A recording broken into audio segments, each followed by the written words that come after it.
Muy buenas tardes a todos nuestros amigos oyentes. Yo soy Brigitte Montero y me encuentro con Katy Burga, quienes les damos la más cordial bienvenida a este primer programa, El Ala del Búho, en un espacio radial de nuestra universidad, la Escuela Politécnica Nacional, en donde el conocimiento, la información y las entrevistas se convierten en alas para todos.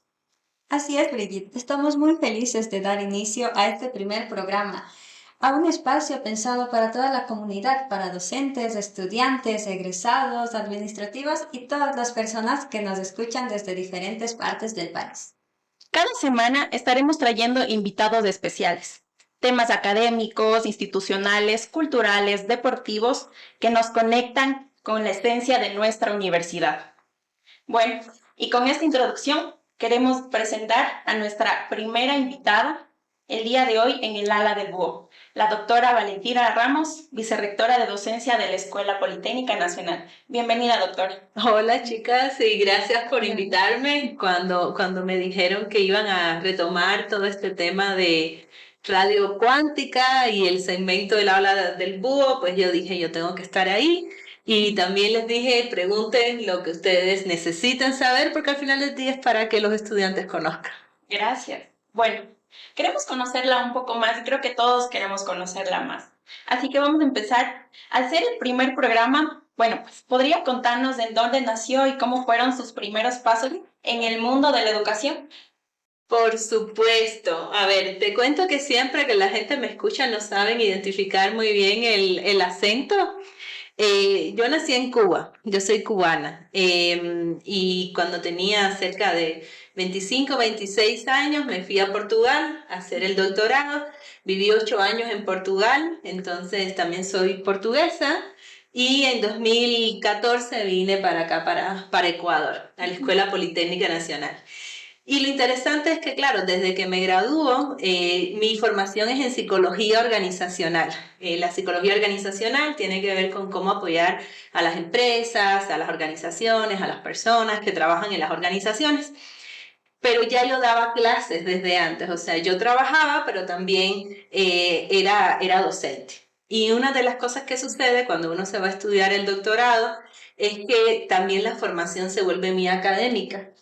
Entonces estuve como 4 o 5 años estudiando el doctorado. En el intervalo pues tuve a mi hijo mayor. Tengo un niño de 12 años y tengo otro de 8 años.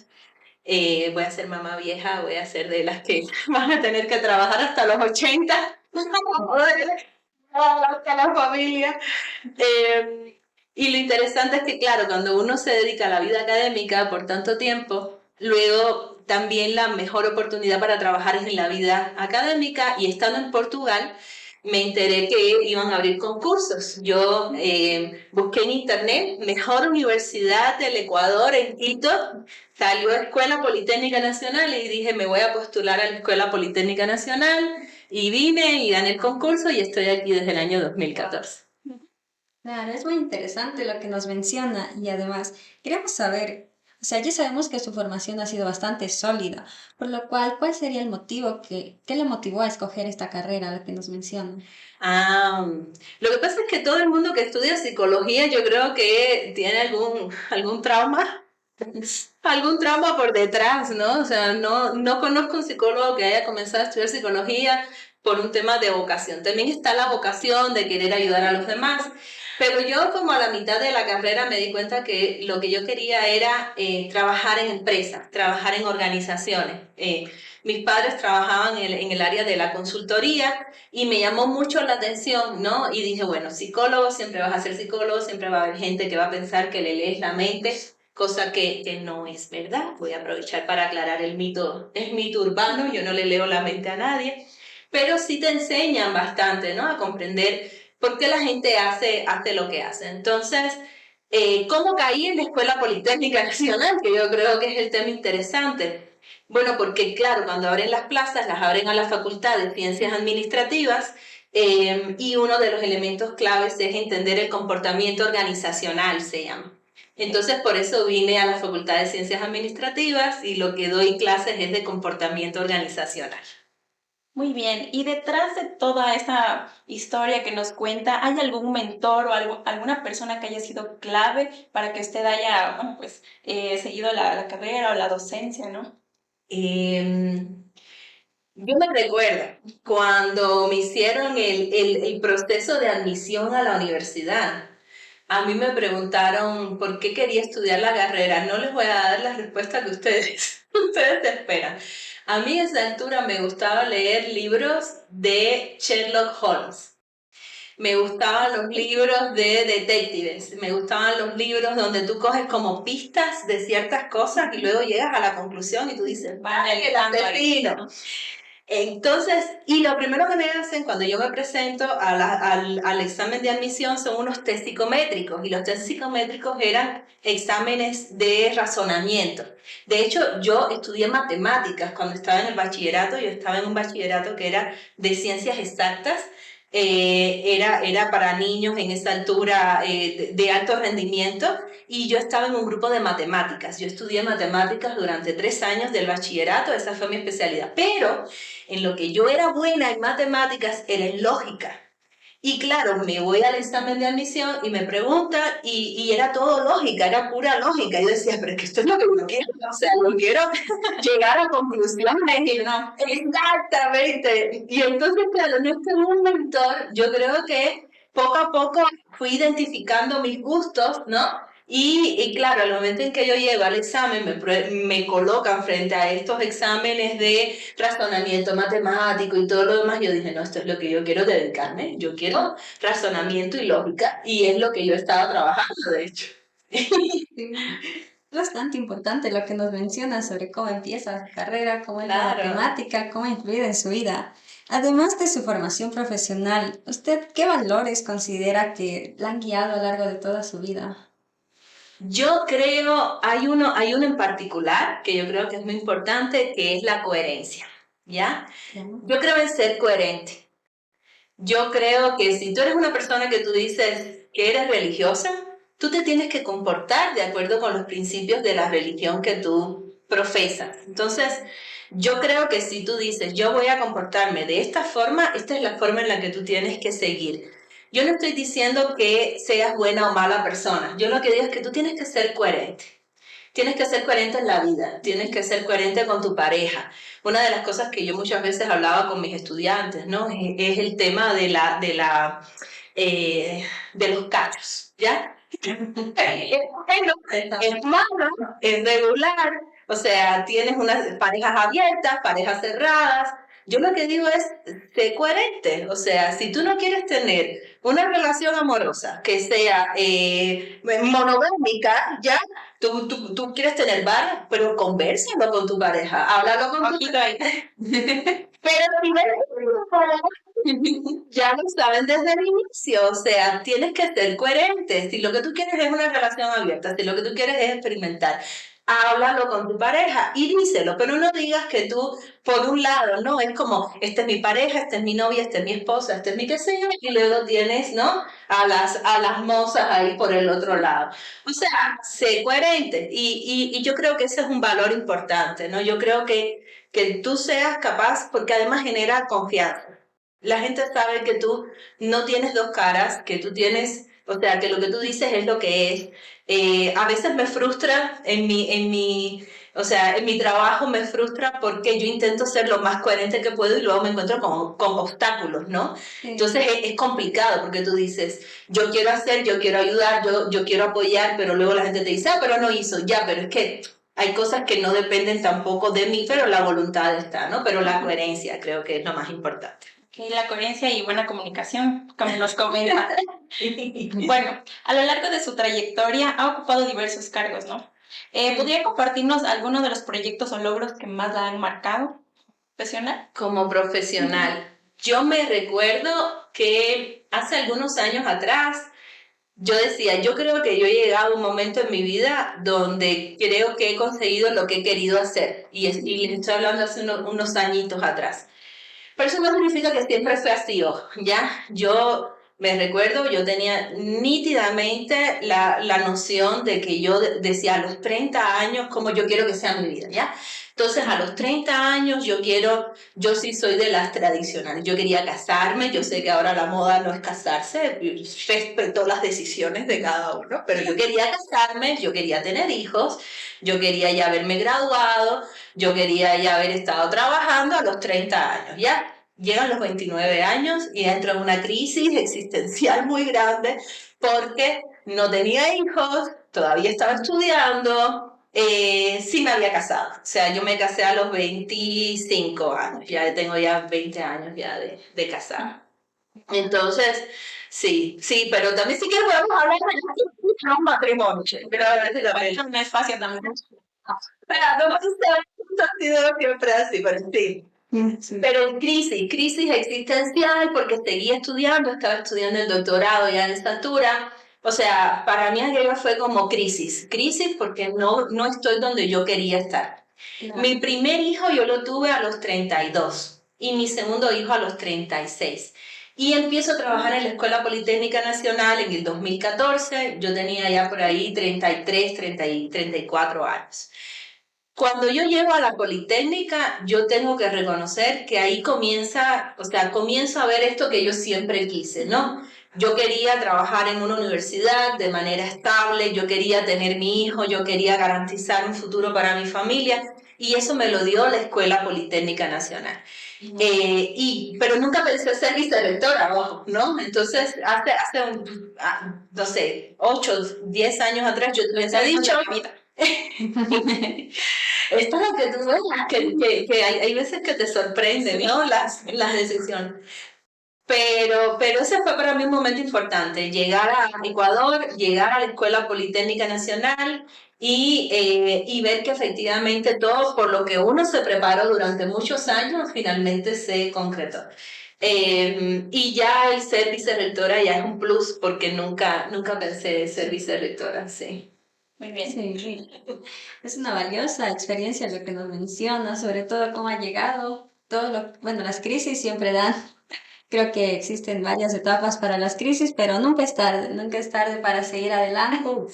Y cumplir los sueños. Ajá. Y cumplir los sueños. Entonces, ya desde su rol como vicerrectorado de docencia, ¿qué ha significado para usted asumir esta responsabilidad dentro de la universidad, de la Escuela Politécnica Nacional? Sí, esta es otra pregunta también interesante porque como los procesos para llegar al vicerrectorado sí son procesos de elección, ¿no? O sea, sí te elige la comunidad politécnica.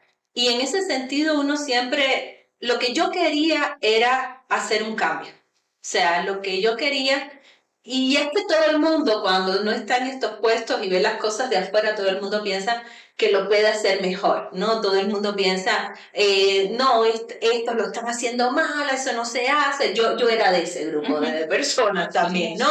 Yo veía cómo se hacían las cosas y yo pensaba, yo creo que lo puedo hacer mejor. Y eso fue lo que me impulsó, ¿no? A lanzarme al vicerrectorado. Yo ni tan siquiera, esto es algo que no todo el mundo sabe, pero yo no se suponía que yo fuese la vicerrectora, no se suponía que yo fuese la candidata. Antes de mí hablaron con otras colegas, mujeres, y no quisieron. No quisieron. Y yo dije, a ver, yo creo en el proyecto, no importa donde yo esté, yo quiero estar porque Se arriesgó. yo sé que yo puedo Dar éxito. y me dio éxito. Y las cosas salieron y yo creo, bueno, salieron bien en este caso para el equipo de trabajo que nos postulamos. Pero yo llego al vicerrectorado y yo decía, puede ser que yo no sepa mucho sobre ciertos procesos internos, porque solo te enteras cuando estás en el puesto, ¿no? Puede ser que no te enteres mucho, o sea, que no sepas mucho sobre cómo se maneja, cómo son los procesos, cómo son las relaciones. Pero yo tengo dos cosas. Yo decía, yo sé gestión, o sea, yo sé gestión. Yo me he preparado mi vida entera para gestionar. No sé si ustedes saben, pero yo también he apoyado a muchas empresas importantes en el Ecuador. O sea, todo el proceso de transformación cultural del Produbanco lo hice yo, de Pronaca lo hice yo. Entonces yo he estado por detrás de grandes procesos organizacionales. Y yo decía, la Politécnica, ¿por qué no? O sea, si yo estoy colaborando con otras organizaciones, ¿por qué no lo hago dentro de la Politécnica Nacional? Y lo otro que yo decía, o sea, sé gestión, yo confío en mis capacidades y también creo que se pueden hacer las cosas distintas, ¿ya? Y yo siempre me apoyé, y esto va a sonar cursi, pero yo siempre me apoyé en los estudiantes. Yo fui jefe de departamento y yo tenía muchas veces que disputar entre conflictos entre estudiantes y docentes. Y yo me busqué muchos enemigos en los docentes, porque yo decía, ¿quién defiende a los estudiantes? Entonces también vengo de esa postura de intentar hacer las cosas bien en función de los estudiantes. Y así ha salido. Estoy 2 años, en diciembre ya voy a cumplir el segundo año, nos quedan 3 años más. Con los errores, con errores que se pueden cometer, creo que también aciertos que se pueden cometer, pero con la noción de que no podemos perder el norte. En la lucha constante, ¿no? Exactamente, es un desafío, es bonito, o sea, me gusta el desafío, Sí. me gusta el desafío. Sí, todos los días. Bueno, pues ahora creo que todos los estudiantes queremos conocer también un poco de los servicios que ofrece el vicerrectorado. Ok. El vicerrectorado de docencia tenemos 3 direcciones, ¿ya? La dirección de docencia, que es la que se encarga de todos los procesos relacionados con matrículas de los estudiantes, con el proceso de la planificación académica de los profesores, mallas curriculares. Tenemos la dirección de bienestar, que muchas veces no la asocian con el vicerrectorado de docencia, porque piensan que es la dirección de bienestar, que es en donde se dan todos los servicios de atención. No es Exacto. Y sin embargo, fíjate qué interesante que hay una conexión muy fuerte entre lo que pasa en la dirección de bienestar y lo que pasa en la dirección de docencia. Por ejemplo, terceras matrículas de los estudiantes. El estudiante lo solicita a la dirección de docencia, al vicerrectorado, pero es la dirección de bienestar quien evalúa si el estudiante tuvo o no tuvo alguna situación y por lo cual deberíamos darle la tercera matrícula y eso luego regresa y se aprueba en el consejo de docencia. Entonces hay una relación entre todas las direcciones y también está la dirección de admisión y registro, que es quien se encarga del proceso de admisión, del proceso, por ejemplo, de cambio de carreras, vienes de otra universidad. Otro proceso que tenemos es movilidad estudiantil. Ya los estudiantes pueden viajar. Sí, yo movilidad estudiantil. Ya, los estudiantes piden la movilidad a sus facultades. El pedido llega a docencia. Docencia le pide a la dirección de admisión y registro para verificación de cumplimiento de requisitos. Y esto luego regresa a la dirección de docencia. O sea, las 3 direcciones están articuladas. Exactamente, todo el tiempo. Y las 3 forman parte del vicerrectorado. Y yo creo que yo tengo un vicerrectorado complejo porque tengo estudiantes, tengo docentes también. Entonces, todos los procesos de capacitación docente también la hace el vicerrectorado de docencia. Entonces, por esa razón siempre está la dicotomía, ¿no?, entre el estudiante y el docente, ¿no? Y el otro día me preguntaban en un video, bueno, ¿y qué pasa? Porque hice todo un video de TikTok sobre los estudiantes, si tienen quejas, qué es lo que pueden hacer y todo lo demás. Y me sale una profesora diciendo, bueno, si los profesores tenemos quejas de los estudiantes, ¿no? Bueno, también pasa con mi entonces, las dos las tengo exactamente, las dos las tengo en el vicerrectorado. Son cosas que no se conocen, los estudiantes no saben y tampoco saben cómo están unidas todas estas disciplinas que nos mencionan. Entonces, otra pregunta que tenemos es, ¿cómo describe su visión de la educación superior? ¿Qué cree que debe caracterizar a una universidad comprometida con la formación integral para los estudiantes? Sí, esa pregunta, a ver, les cuento, yo me propuse, yo les decía hace un rato que yo quería un cambio, ¿ya? Sí. No sabía cuál era el cambio, ya, también tengo que ser súper clara, decía, las cosas tienen que cambiar, pero ¿cuál debería ser el cambio? Y cada vez estoy más convencida que el cambio tiene que ser en la forma en la que nosotros contribuimos para la formación de los estudiantes, ¿ya? Ya llevamos 2 años, ya sabemos, por ejemplo, qué es lo que piensan los estudiantes. Los estudiantes piensan, bueno, me están preparando, pero el día de mañana sé que voy a tener que buscar un trabajo, no me siento totalmente preparado para ese momento. ¿Qué es lo que necesito? Le hemos preguntado a las personas, en cambio, que son los empleadores. ¿Qué nos dicen los empleadores? Los politécnicos son muy buenos técnicamente. Incluso hay un valor que reconocen en el politécnico, que es la ética. Ya dicen que son éticos. Entonces ahí ya no tengo que hacer más nada. Pero les faltan ciertas habilidades. Y ustedes ven Habilidades blandas. y lo que vi con los memes de un politécnico, uno de la San Pancho, uno de la no sé qué, uno de la UNCLA, ¿no? Como es el politécnico, el que está estudiando, que no tiene vida social y todo lo demás. Eso es lo que hemos visto, o sea, eso es lo que he podido ver yo también durante este tiempo. O sea, el politécnico tiene una formación de excelencia técnica. Y también por ahí están los memes, los estamos preparando para ser los empleados de los de la San Francisco, ¿no? Ellos van a ser los gerentes y los nuestros van a ser los empleados. Y esa es una de las cosas que yo dije, no puede ser. No puede ser. Exactamente. Nuestros estudiantes tienen que ser los mejores, mejor que la San Francisco. Yo quiero que los estudiantes que vengan a la Politécnica no es porque no tienen la plata de irse a la aula. Quiero que vengan porque realmente ven que lo que estamos haciendo acá no lo está haciendo más nadie. Y ahí viene el tema entonces de la formación integral, ¿ya? A mí me queda clarísimo. O sea, ya son 2 años, me queda claro. Me queda claro que debemos comenzar ya a formar en estas habilidades blandas, en temas, ¿qué es lo que más ha salido? Comunicación, o sea, el Politécnico tiene que saber expresarse, tiene que saber comunicarse. Voy a decir una cosa, que esto es impopular en algunos profesores, pero lo voy a decir, imagen personal. La imagen es importante. Cuando usted sale, cuando usted se gradúa, cuando usted va a una entrevista de trabajo, la imagen es importante y no puede ser que digan a 10 kilómetros, ese es Politécnico. No, tenemos que ser profesionales y aprender de cómo tenemos que comportarnos en el mundo laboral.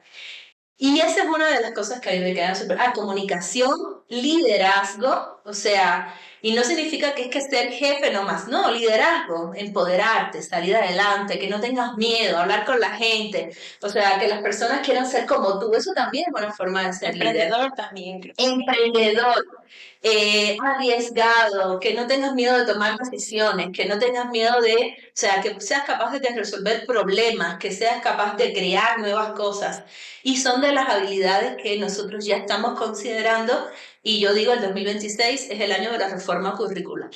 Va a ser doloroso para muchas personas, pero tiene que ser, tiene que ser. Va a pasar. Claro, Ya estamos advertidos. ya estamos advertidos.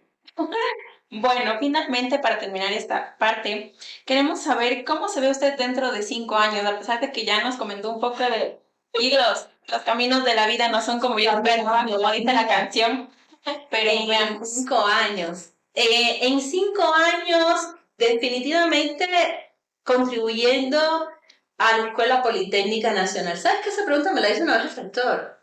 No hace mucho me dijo, ¿cómo usted se ve en 3 años? Y yo le dije, no importa donde yo esté contribuyendo con la Escuela Politécnica Nacional. Hay una de las cosas que yo creo que me han cambiado la forma de ver a la Politécnica y me han enseñado, si ya la quería, a quererla más, y fue desde que llegué al vicerrectorado de docencia. Porque uno entra en contacto directo con el estudiante, uno entra en contacto directo, ustedes, con tantos problemas y tantas dificultades que enfrenta el estudiante para poder seguir adelante y sacar su carrera. El otro día me invitan a una pequeña ceremonia que hicieron los estudiantes de Ingeniería de la Producción, vinieron los familiares, ver a los familiares hablándole a los chicos, diciendo lo orgulloso que se sienten, los trabajos que pasa un politécnico, muchos, el 70% de los estudiantes de la Escuela Politécnica Nacional son quintil 2. Quintil 1 son los estudiantes que ustedes conocen, ¿no? Los que tienen mayores condiciones de vulnerabilidad. Luego está el quintil 2 y quintil 5 son los estudiantes con mejores condiciones. Ya el 70% son del quintil 2. Eso significa que el estudiante politécnico, cuando se gradúa, es la persona que consiguió sobrevivir todas las dificultades.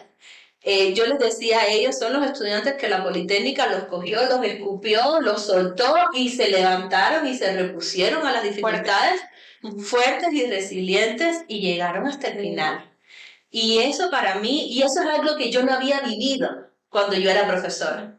Es algo que solo comencé a vivir cuando comencé en el vicerrectorado de docencia y comencé a ver todos los casos y todas las situaciones. Hoy mismo yo tuve dos casos. Una chica que le dieron becas de excelencia y no vino a tiempo a la beca de excelencia y estaba llorando porque no vino a tiempo a firmar, y cuando tú no firmas tú tienes un tiempito, cuando tú no firmas te anulan la beca, o sea, te anulan el contrato, perdió la beca de excelencia y ella me decía, es que estoy desde el primer semestre con beca de excelencia y ahora porque no me fijé, porque estaba estudiando para el examen, para sacar buena nota, no revisé los correos y no me dio tiempo y le dije, no tengo nada que hacer porque ya anularon ese contrato, lo anularon.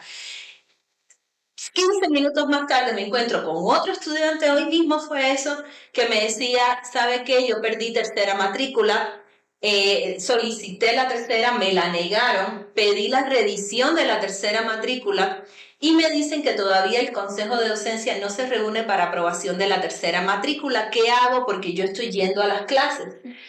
Y le dije, bueno, vamos a revisar tu caso. Y dice, no, ya yo pregunté, ya yo sé que me dieron, que me van a dar favorable. Ya yo sé que mi informe es favorable para la tercera matrícula. Pero como Consejo de Docencia todavía no se reúne, ya yo sé que yo en este periodo académico no me voy a poder matricular ni en especiales. Voy a tener que ir al próximo periodo académico. Le dije, vas a tener que ir al próximo periodo académico, pero aprovecha, estudia, ve a la clase, prepárate, mira esto como una oportunidad porque es tu tercera matrícula, pierdes tercera matrícula, te vas de la Politécnica. Es muy triste y es muy duro. Y yo he visto estudiantes con tercera matrícula en deporte, imagínense ustedes. Y es porque tuvieron algún accidente y no pudieron completar deporte. Entonces, cuando tú ves todos estos casos, y en el día de hoy yo vi dos de tantos, ¿y cuántos no pasan? Estudiantes que vienen sin almorzar, sin desayunar, estudiantes que el dinero de la beca ni sé para qué lo usan, pero lo necesitan y muchas veces no lo usan en comer, lo usan para darle a la familia, porque son a veces el único soporte que tienen en sus familias. Miren, mi respeto a los estudiantes politécnicos, mis respetos, porque llegan al final a pesar de todo esto y se gradúan. Seguimos luchando igual nosotros.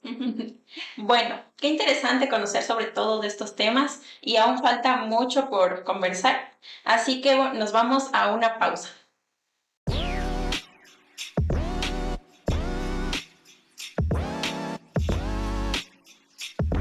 Gracias por seguir con nosotros. Continuamos aquí en nuestro programa El Ala del Búho con nuestra invitada especial, la doctora Valentina Ramos. Y a continuación nosotros estaremos resolviendo, le plantearemos las preguntas que nos han mandado los estudiantes a través de nuestros canales oficiales y mediante forms de Google. Entonces, por favor, Brigitte. Sí, la primera pregunta dice... Son preguntas fáciles, ¿no? Sí, sencilla. Vengan a estudiar. Vamos allá. Ya, dice, quisiera saber sobre las oportunidades que ofrece la universidad para los estudiantes, como becas, pasantías internacionales y voluntariados.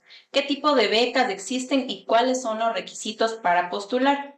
¿Qué planes o convenios hay para realizar pasantías en el extranjero y cómo se puede acceder a ellos? Y finalmente, ¿los voluntarios externos cuentan con horas de vinculación? Voy a empezar por el final. La respuesta es sí, sí. O sea, dentro de las horas de vinculación, para que te cuente como horas de vinculación, tienes que hacer trabajos que den un servicio a la sociedad. Entonces, para eso está la vinculación. Ahora, las pasantías y prácticas profesionales, ahí sí tienen que ser actividades que estén vinculadas con el ejercicio de la formación de la profesión en la cual tú te estás formando. Entonces, tienes esas dos categorías. ¿Y qué beneficios tienen los estudiantes de la Politécnica?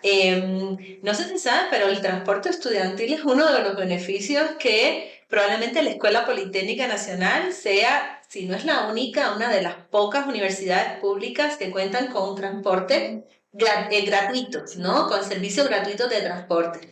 Y yo sé que los chicos, mira, una de las preguntas que me han hecho es ¿qué pasa con el servicio del polibús? ¿No? Esa es una de las últimas preguntas.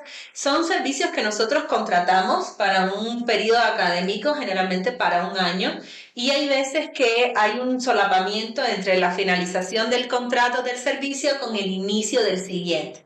Entonces, en ese solapamiento, hay veces que tenemos que prorrogar el servicio hasta que empiece el nuevo, y cuando eso sucede se reducen las rutas, que es el momento en el que estamos. Por eso ahorita no se están cubriendo, creo que todas las rutas, porque estamos justo en la transición entre un contrato y el nuevo. El nuevo contrato ya va a ser por 2 años, entonces este solapamiento ya va a ser exactamente mucho más adelante, y vamos a retomar todas las rutas sin ningún problema. Pero esto es un beneficio de los estudiantes de la Politécnica, que ya dan como un derecho adquirido, que es verdad que sí lo es, pero también hay que reconocer que es algo que la Poli hace, que otras universidades no lo hacen. Es una gran ayuda. Y es una gran ayuda. Yo sé que ustedes salen tarde en la noche, entonces el tema de el peligro que puede haber a la hora que se sale, el tema de la delincuencia, los robos que suceden, ¿no?, en la periferia. Entonces, sí es importante que puedan contar con este servicio. Es una ayuda importante. El otro tema, bueno, son las becas. Las becas, dentro de la ley existe una diferencia entre becas y ayudas económicas. La ayuda económica se le da a los estudiantes de vulnerabilidad. Es un recurso económico que se le da a los estudiantes que tienen alguna situación socioeconómica. Ya les había dicho que hay muchos estudiantes en la Politécnica en esta situación.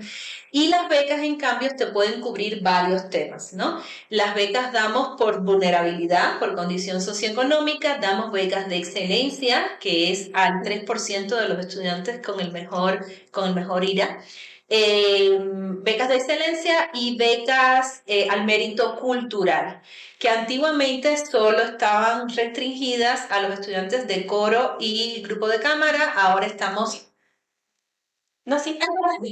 Y ahora le estamos dando a todas las manifestaciones culturales, por ejemplo, estudiantes de danza también son beneficiarios de la beca.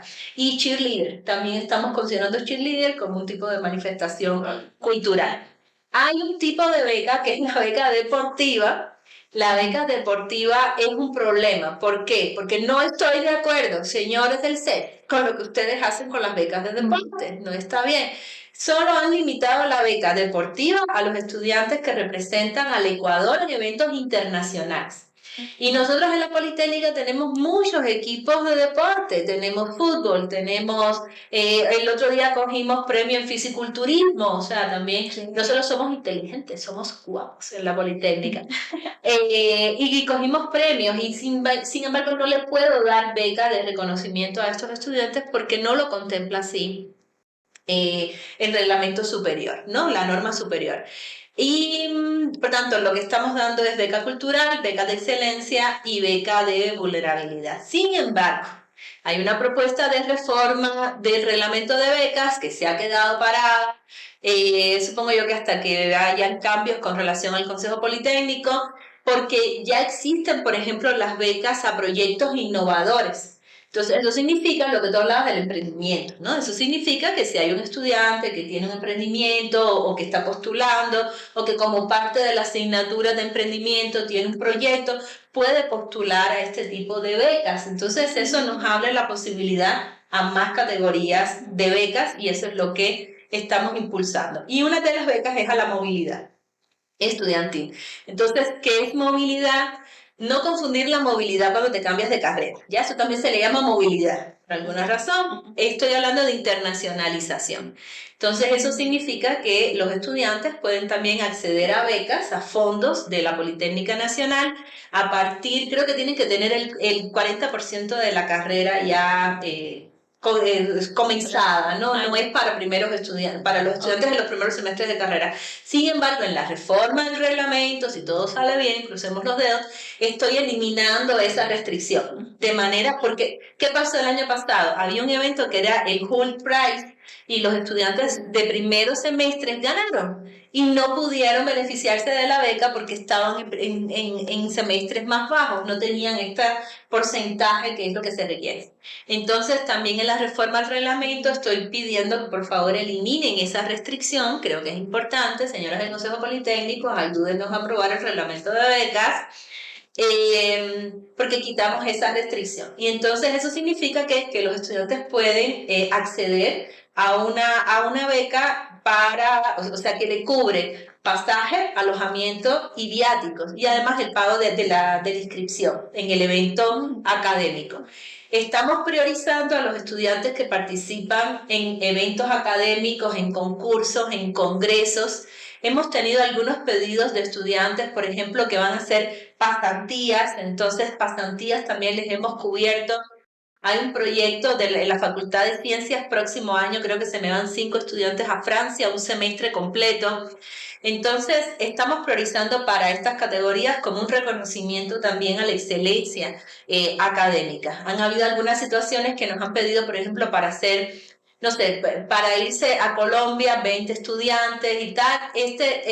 Este tipo de pedidos sí hemos priorizado más bien a los estudiantes que han estado en congresos, en concursos y han participado en estos eventos académicos, no tanto a que se me vayan 20 estudiantes porque es el mismo recurso. Entonces yo prefiero reconocer a 20 estudiantes por su excelencia académica y en ese sentido pues habrá que generar otros mecanismos.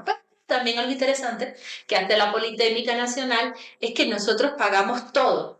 El otro día conversaba con la persona que tiene que ver con internacionalización. Yo hablo mucho, perdón, ustedes me cortan si ven que con internacionalización en la PUCE, Sí. en la católica, y ellos como que están muy orgullosos de lo que hacen en internacionalización.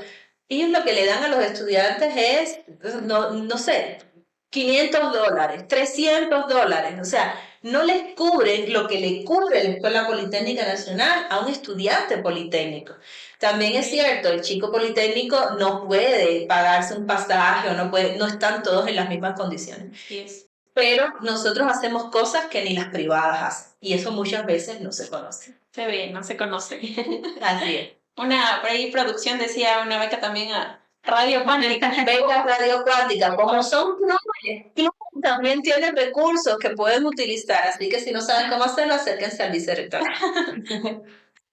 Bueno, entonces, fue bastante interesante todo lo que nos mencionó porque yo tampoco conocía nada sobre esta información y además hay otra pregunta. Dice, ¿por qué en el primer semestre de carreras como tecnología, ingeniería o ciencias administrativas no se incluye ninguna materia relacionada con humanidades? Estas materias son importantes porque ayudan a desarrollar el pensamiento crítico, la capacidad de cuestionar, la reflexión ética y la comprensión del contexto social, habilidades que fomentan nuestra formación técnica y profesional. Sí, a ver, en los primeros semestres de carrera tenemos las materias de formación común y luego tenemos materias comunes como lenguaje y comunicación, creo que se llama, que sí se dan los primeros semestres, lo que creo que muchas de ellas están condicionadas a que hayan cupos o no hayan cupos y siempre están llenas y los estudiantes pues la toman más adelante. En el momento anterior del espacio, justamente yo les mencionaba el tema de la formación de habilidades, ¿ya? Sí. Esto realmente cómo se debería ver en la práctica. Se debería ver en la práctica, miren, les voy a decir algo que creo que ustedes no saben, no les he hablado de los minors. Estamos inventando una cosa, no estamos inventando, estamos copiándonos de la San Francisco. ¿Cómo se ve instrumentalizado, digamos así, el tema de la formación de habilidades blandas? ¿Ya? Se ve de 3 formas. La primera es, por ejemplo, que en las materias que ya existen se incluya la formación de habilidades blandas. Ya nosotros los profesores tenemos una cosa que se llama PEA, que si me preguntan ahora cuáles son las siglas del PEA, no me acuerdo. Pero el gozo de aprendizaje, ya, es básicamente ¿cómo se llama? El formato en el cual se diseña la materia y ahí entonces el profesor coloca cuáles van a ser los resultados de aprendizaje, después o sea, cómo se vincula la materia con el perfil de egreso, cuáles son los resultados de aprendizaje, cuáles son los valores, cuáles son las destrezas. No se hace nada con valores y destrezas. El profesor siempre se enfoca en conocimientos. ¿Cuáles son los conocimientos al final de la materia? ¿Cómo lo sé? Porque los exámenes son exámenes de conocimientos, ¿ya? Pris, luego búscame ahí qué significa PEA para que no se quede así suelto todo esto. Una de las formas de implementar un tema de habilidades es incluir esto dentro de la materia. Es decir, que si yo como profesor digo, voy a formar comunicación, yo tengo que evaluar al final si el estudiante sabe o no sabe comunicarse. Y que no es trabajo en equipo, a ver, pónganse ahí entre todos y hagan un equipo. Ya, eso no es trabajo en equipo. Y además ustedes lo saben, porque los trabajos en equipo hay uno que lo hace y los otros cuatro que apoyan moralmente al que lo hace. Entonces eso no es trabajar en equipo, señores. Trabajar en equipo es poder buscar los recursos, poder buscar, o sea, comunicarse, interactuar, el liderazgo, o sea, quién es la persona y que todos colaboren, porque es por eso es que es un equipo. Entonces, esa es una de las formas, incluirlo dentro de las materias. La otra de las formas es crear nuevas materias, lo que tú decías. En la nueva nivelación, pues miren, podemos hacer otro segmento solo de la nueva nivelación. Dentro de la materia de lenguaje la hemos reformado, ahora se llama lenguaje y universidad. Y es una materia que no solamente vamos a hablar sobre lo que es el lenguaje, ¿no? La comunicación, la parte de la sintaxis y todo lo demás, sino que vamos a hablar sobre cómo integrarse a la universidad, cómo es la vida universitaria, cómo comenzar a elaborar prompts para el uso de la inteligencia artificial desde los primeros semestres de carrera. Entonces, esta ya es una nueva materia, esa es otra forma. Y eso significa que tenemos que diseñar justamente materias que permitan contribuir a la formación de las habilidades. Pero hay una tercera estrategia. Estamos ya diseñando una malla curricular. Una de las cosas que nos dijeron la acreditadora internacional, ya saben, ya nos dieron el ok para la acreditación de las 15 carreras de ingeniería. Ya solo falta que nos entreguen el certificado y hacemos el anuncio, ¿ya? Pero nos dieron el ok, vamos a acreditar las 15 carreras de ingeniería en este sistema internacional EURES. Ellos, una de las cosas que nos señalaron es tenemos que ser flexibles en las mallas curriculares, ustedes lo saben, toman una materia y muchas veces quieren adelantar, pero no pueden porque hay materias concatenadas, entonces tienes que pasar por el itinerario, tienes que hacer esto para hacer esto. Y es todo rígido, o sea, no te dan la posibilidad de irte a otra universidad, tomar la materia ahí, luego regresar, o sea, nuestras mallas curriculares tienen que ser flexibles. Estoy haciendo una propuesta de malla curricular que incluye dos componentes nuevos. El uno son los minors, ¿no? Las universidades gringas tienen el major, que es tu profesión principal por la cual te estás formando, ingeniería civil, ¿ya? Y el minor, puedes hacer un minor en psicología, ¿vale? Entonces queremos incluir los minors para que los estudiantes puedan armar su propio itinerario. Se llama Programa de Estudio por Asignatura, no tenía nada que ver con aprendizaje. Programa de Estudio por Asignatura, reprobé vicerrectorado de docencia 1.1. Aquí es donde está, ¿ya? Queremos que los estudiantes incluirles dentro de las mallas curriculares, no como materias adicionales, sino como parte de la malla curricular, que puedan armarse sus propios minors. Imaginemos, eres de ingeniería civil, pero tú quieres tomar materias vinculadas con gestión. Entonces puedes tomar liderazgo, emprendimiento, no sé cuántos, y lo puedes tomar en la Politécnica, lo puedes tomar en otra universidad, lo puedes tomar en el Centro de Educación Continua. Yo te voy a reconocer una serie de materias relacionadas como un minor.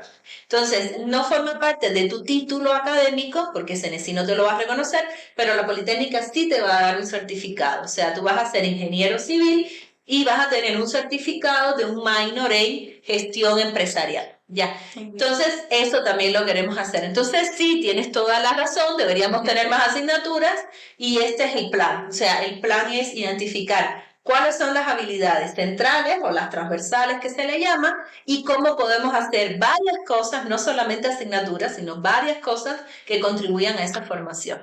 2026, ya les dije. Ahí vamos, un año importante. Vamos con todo. Chévere. Bueno, la tercera pregunta dice, ¿cómo se realiza el proceso de selección del personal docente en la universidad? Sabemos que se evalúan sus conocimientos, pero también se consideran si tienen habilidades pedagógicas para enseñar y conectar con los estudiantes. Esto lo preguntamos porque muchas veces hemos vivido situaciones donde los profesores solo leen diapositivas, llegan tarde, se desvían hablando de otros temas o simplemente mandan a leer sin guiar la clase. ¡Tarán! Pregunta fuerte. Pregunta fuerte, o sea, fácil de responder, pero en la vida real eso es lo que sucede, ¿no? Sí. Pero también te voy a decir una cosa, no todos los profesores son así, pero sí hay, sí pasa y sí son de las cosas que hay que mejorar, ¿ya? ¿Cómo se hacen los procesos? A ver, recuerden, hay dos tipos de docentes y eso también es importante. Está el docente titular, que es el profesor titular, el que entra por concursos de méritos y oposición. Esos son los profesores que ya son parte de la planta académica docente y se mantienen, ¿no? Se van a mantener a lo largo de toda su vida profesional como docentes de la Escuela Politécnica Nacional. Y luego tenemos los profesores, que son los profesores que entran por contratos durante periodos académicos, ¿ya? Temporalmente. Temporalmente. Y pueden haber de dos tipos, a tiempo completo, a tiempo parcial. Y también tenemos dentro de esta categoría profesores ocasionales, pero también tenemos la otra categoría que son los técnicos docentes o los técnicos de laboratorio. ¿Cómo se hace el proceso de selección? Cada vez que terminamos un periodo académico, enseguida las unidades académicas, cuando le digo las unidades, son los departamentos, ¿ok? Los departamentos empiezan a trabajar con base a la planificación académica.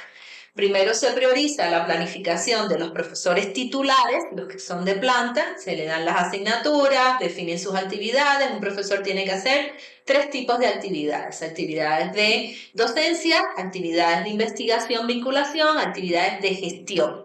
Y entonces tú te planificas horas y tienes que todo el semestre demostrar que tú vas a dedicarte a cualquiera de estas 3 actividades.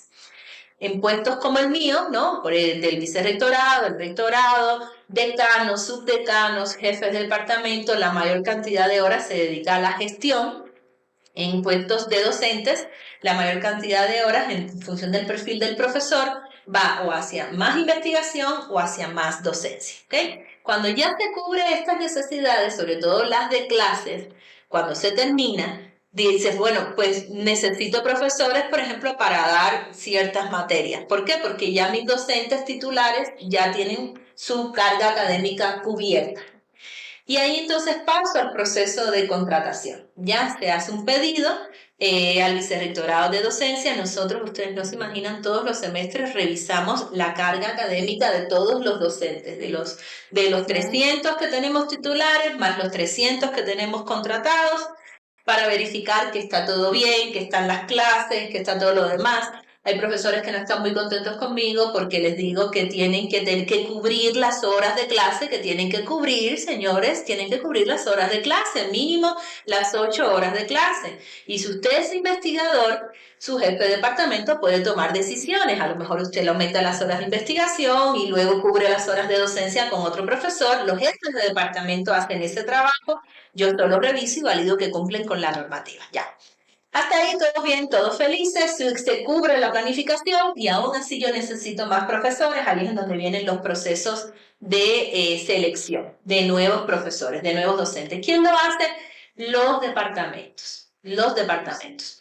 El departamento donde yo, por ejemplo, puedo tener alguna influencia, porque así está en el normativo, es en el departamento de formación básica y el departamento de sociales, porque son departamentos que están fuera de cualquier facultad. Entonces, yo, por ejemplo, ya coloqué que es importante que comiencen a evaluar, que les hagan exámenes de conocimientos de pedagogía. ¿Quiénes elaboran esos exámenes durante el proceso de selección? El Departamento de Ciencias Sociales. Entonces, ellos, todos los procesos, nos apoyan con este tipo de examen. Pero quienes se encargan, los responsables, son los jefes de departamento. Entonces, ellos son los que evalúan si tienen o no tienen conocimientos. Muchas veces, creo que en todos los casos, les hacen dar clases, ¿ya? Les hacen dar clases al docente, les evalúan también cómo dan la clase. Entonces, estos procesos los hacen directamente los departamentos. Y quienes evalúan al profesor al final del semestre son los estudiantes, los jefes de departamento, y hay una autoevaluación. Pero seamos sinceros, en la autoevaluación nadie se va a poner mala, No, perfecto. mala nota, todo perfecto. Claro. Bueno, vamos con la siguiente pregunta y última, ¿no? Dice, en algunos casos, las votaciones en las facultades no parecen reflejarse en los resultados finales, como ha ocurrido con eléctrica, mecánica o sistemas. ¿Por qué no se respetan esas cifras o si las votaciones son solo referencias?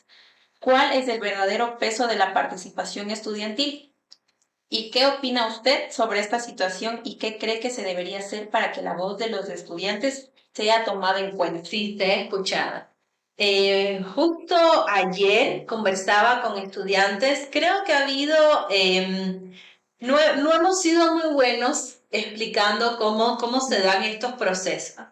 Creo que, a ver, los procesos de elecciones en la Escuela Politécnica Nacional, donde las mayorías votan y realmente esas son decisiones que son las que determinan el resultado final, se dan en, por ejemplo, cuando ustedes tienen que elegir a sus representantes estudiantiles a los distintos consejos, al Consejo de Docencia, al Consejo Politécnico y al Consejo de Investigación. Ahí son elecciones y ahí salen los candidatos que tienen la mayoría de los votos. Ahorita creo que están en elecciones para la FEPOM, para la Federación Estudiantil. También son elecciones, o sea, los que tienen la mayoría, ahí ellos son los que colocan. Y lo mismo sucede para elecciones de las primeras autoridades, rector y vicerrectores. Ahí sí. Es la comunidad politécnica con los pesos que se tienen, donde se colocan, o sea, los que colocan o los que definen quiénes van a ser los ganadores en un proceso de elección. Cuando estamos hablando de decanos, subdecanos y jefes de departamento, ya no son procesos de elección, son procesos que se llaman de designación. ¿Quién designa? El Consejo Politécnico. Lo que pasa es que la Escuela Politécnica Nacional incluyó en su reglamento de elecciones que para la designación se podían hacer asambleas consultivas, o sea, se le puede preguntar a la gente, ¿qué es lo que ustedes creen? ¿A quién ustedes quisieran? Para que el Consejo Politécnico pueda tomar una decisión. Pero no es un requisito vinculante, o sea, no, lo que salga en la asamblea es una referencia. ¿Qué ha pasado en estas facultades? Lo que ha pasado es que cuando tú combinas lo que dicen los estudiantes con lo que dicen los trabajadores, con lo que dicen los profesores, los votos han quedado muy cercanos. A diferencia de otras facultades, ciencias administrativas es una excepción porque justamente los estudiantes tuvieron una postura súper fuerte y yo apoyé en ese caso la postura de los estudiantes por los elementos que se colocaron a discusión dentro del Consejo Politécnico. Pero si no hubiese existido ese elemento, o sea, nítidamente había una preferencia sobre un candidato, ¿ya? ¿Qué es lo que pasó en estas facultades? Que combinadamente, o sea, combinado, porque hubo casos, por ejemplo, donde los estudiantes apoyaron más un candidato, pero los profesores se dividieron los votos. De hecho, hay una facultad que fueron 7-7, ¿no? Entonces, bien complicado. Una facultad, no, un departamento, ¿no? Donde fueron así como una facultad, ya no sé, ya le costaba 17-17, creo que fue. Entonces, fueron así como a la mitad. Entonces, es complicado tomar decisiones así. Es complicado. Yo tengo una facultad donde los estudiantes votaron por un candidato, los trabajadores todos o la mayoría votaron por otros. Entonces, al decir que no se escucha a los estudiantes, entonces sí se escucha a los trabajadores o estamos privilegiando una posición sobre otra.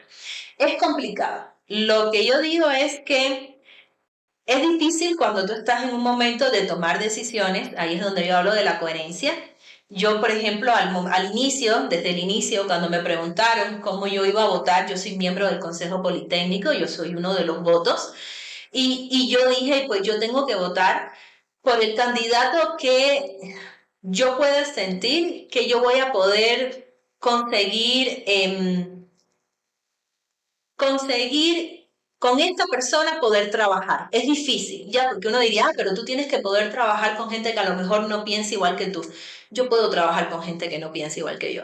Yo lo que sí puedo evitar, trabajar con personas que me van a hacer daño a mi gestión. Hay personas que puede ser que me hagan daño a la gestión, discúlpenme, yo lo voy a hacer. pero es una posición y es mi posición. Hay otras posiciones de otros miembros del Consejo Politécnico que no, que han dicho yo me voy a ir por las mayorías y luego en determinados momentos de tomar decisiones no se fueron por las mayorías. Ahí es en donde la congruencia es donde yo digo que quizás no la están viendo de la misma forma en la que yo la veo. Entonces, sí, de todos los candidatos, realmente yo sí conversé internamente con el rector, hablamos, fueron decisiones complicadas, hablamos entre todos los miembros del Consejo Politécnico, o al menos con los representantes de las principales listas del Consejo Politécnico. No hubo acuerdos, lo ideal hubiese sido lleguemos a un acuerdo con relación a quién es la persona que nosotros vamos a apoyar, y eso se reflejó, eso fue lo que se reflejó. Desafortunadamente, la percepción también es que no se escucha a los estudiantes, no, sí le escuchamos a los estudiantes, sí se les toma en cuenta, y por esa razón tampoco se propuso al otro candidato, porque también hubiese sido ilógico decir, bueno, está bien, no me voy a ir con el candidato número 1, entonces voy a poner al número 2. Tampoco se puso al candidato número 2 porque obviamente no goza de la misma popularidad con los estudiantes que el candidato número 1. Entonces, sí creo que le estuvimos escuchando también a lo que nos decían los estudiantes, los trabajadores y los docentes de las facultades, pero sí también es importante aclarar que es una decisión muy difícil, muy complicada y que al final del día es una designación, no es un proceso de elección. ¿Hay que cambiar eso? Probablemente sí. ¿Hay que cambiar ese reglamento? Probablemente sí. Y con eso yo creo que nos eliminamos las confusiones en el futuro y sobre todo los malestares, ¿no? Sí. Porque la sensación es que, en otras palabras o en pocas palabras, hacemos lo que nos da la gana y no es así. Son decisiones complejas y uno tiene que asumir la decisión que tomó, ¿no? Y yo estoy siendo 100% sincera por cómo yo tomé la decisión. Bueno, sí, también nos vamos enterando un poquito más cómo son las cosas y aclarando también, que es importante. Exacto. Sí, para que puedan entender lo que estaban preguntando Así es. todos los estudiantes. Entonces, muchas gracias a todos por sintonizarnos. Saben que este espacio es suyo. Aquí nosotros igual vamos a estar dando la opinión de los estudiantes y aquí van a encontrar nuestras redes sociales acá abajo y les dejamos para la despedida con la vicerrectora Valentina Ramos, la cual se va a despedir el programa y les va a dejar un pequeño mensajito. Muchas gracias. Y de verdad que me dejaron. Gracias. Gracias por conectarte, gracias por seguir este programa. Yo creo que es súper importante porque sí es una forma de también que los estudiantes tengan voz. Cuando dijeron que estábamos bajo el ala del búho, yo dije, así es como tenemos que hacer las cosas. Tenemos que hacer las cosas sintiendo que podemos hablar y que podemos decir y que podemos plantear las cosas y que sean un referente de lo que ustedes piensan. Así que si esto es lo que ustedes piensan, pues yo estoy sumamente feliz de poderles apoyar. Muchísimas gracias.